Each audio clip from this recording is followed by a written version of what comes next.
இப்ப கரூர் விஷயத்துக்கு வரேன்.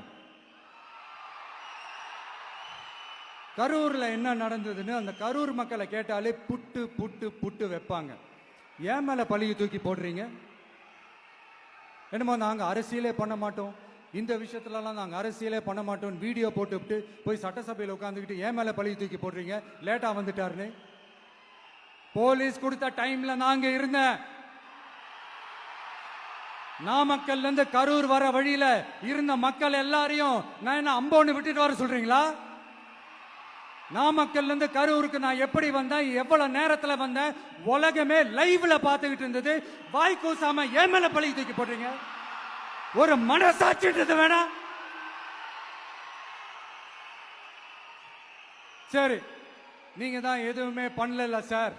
அப்புறம் ஏன் சார் 20 வருஷமா கரூர்ல மட்டுமே, கரூர் பகுதியில மட்டுமே போட்டி போட்ட உங்களுடைய ஒரு அடிமைய